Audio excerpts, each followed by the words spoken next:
consequence of our freedom. But the most important thing is to protect our liberties. That is what we have to do.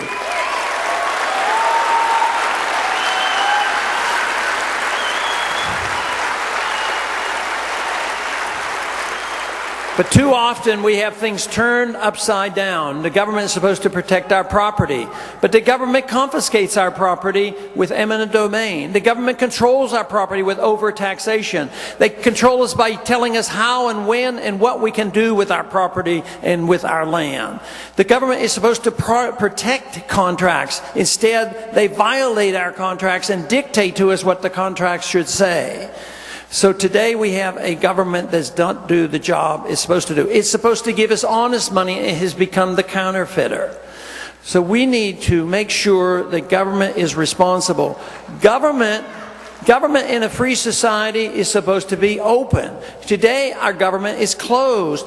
We can't find out the information. I'm on the banking committee. I've been on the banking committee the whole time I've been in Congress. I can't find out what they do at the Federal Open Market Committee and what monetary policy is. I can't even get them to do an audit to find out if the gold is there. Government is too secret.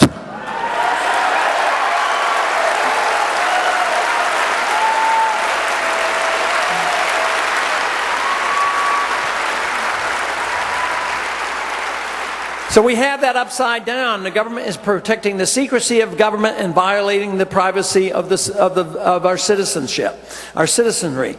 So we have a great task before us, and the question is, what are we going to do, and how much can we do, and how will we do it? Fortunately, there is still enough freedom left in this country for us to participate, and we're able to gather together tonight to talk about these issues. But you know, we're getting dangerously close where I'm not so sure of the fact that our rights are not protected in the courts as they should be. And sometimes we wonder about the legitimacy of some of our elections and whether or not the votes are all being counted.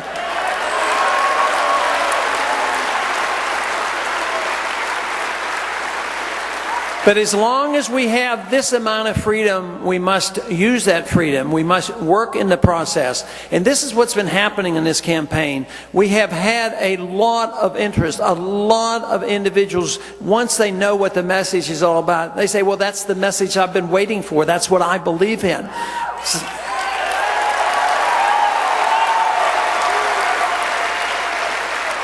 So spontaneously over this last year, we've had more than 1,500 meetup groups organized. So I would say, let's give 3 cheers to the internet.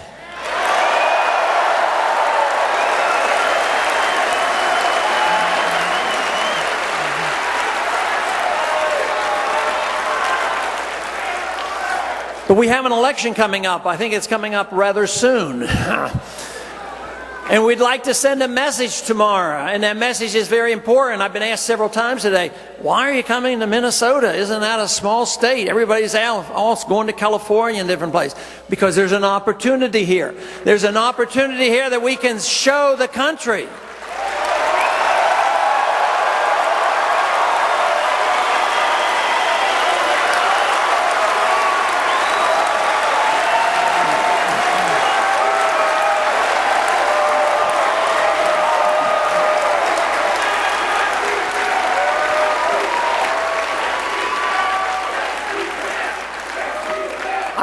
I come here tonight because I heard there were more than 3 dozen spammers in Minneapolis.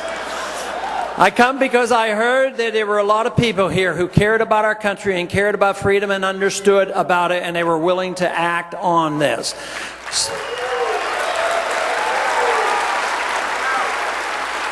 Because I heard about this and believed that there could be a message sent, that is why I'm here, but the job is yours. I am not the campaign, you are the campaign. The message is our message, the message is the message of freedom and the message of America. So this is our task. Our task is to act upon this. We have political action to do, but we have other things to do as well. Because we don't know exactly how the campaign will work out. All I know is we've reached a lot more people and have achieved a lot more than I ever dreamed we would be able to do with the numbers of people. So we don't know, but the first thing and most important thing is no matter what happens tomorrow or the next day, it should never be seen as an end point. We should see this as only the beginning.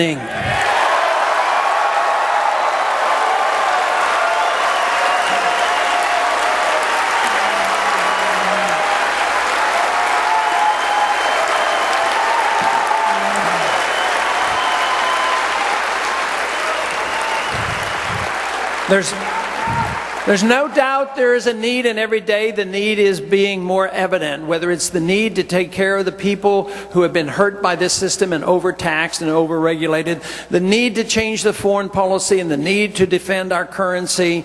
But the needs are there and the problems are very evident, and I believe most Americans are waking up that they can't expect to find the answers with more government. It has to be found with less government, more emphasis on the individual, and more protection by our Constitution protecting our rights.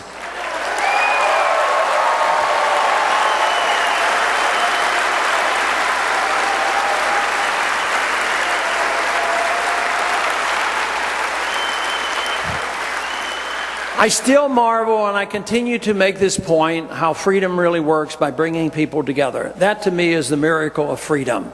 Freedom is not judgmental. It means that we want to respect everybody because we respect their freedoms, whether it's their personal lives or whether it's their religious values or their absence of their religious values. But if you want to change the world, we should do it by first changing ourselves. That's the most important thing we can do.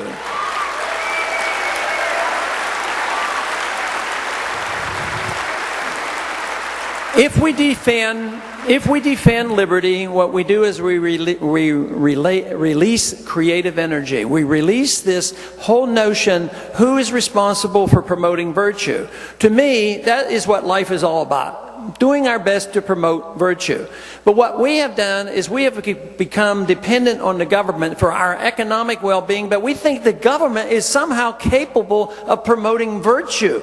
Once they get involved in that business, it leads to trouble, big trouble, because all of a sudden the virtue they talk about is not so virtuous.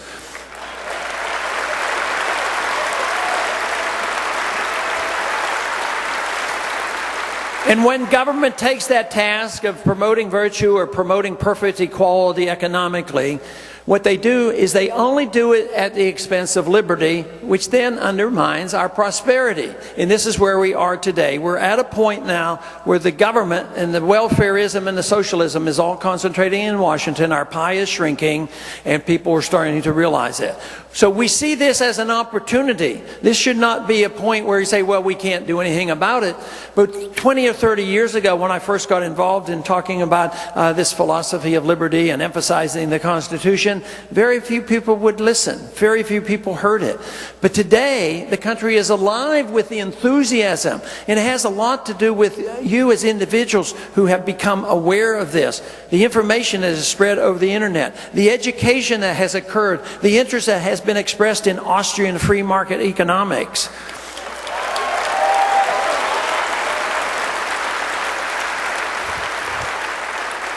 So there's been a major transition. So if we look to Washington and get despondent, we'll never win. But the answers aren't going to be found in what we have currently in Washington. They are going to be found when you have a lot more to say about what kind of a government you want. Make the decision on the role of government. What we should have is what the founders gave us. That is a government that is there to protect our liberties, not to run our lives, not to run the economy, and not to police the world.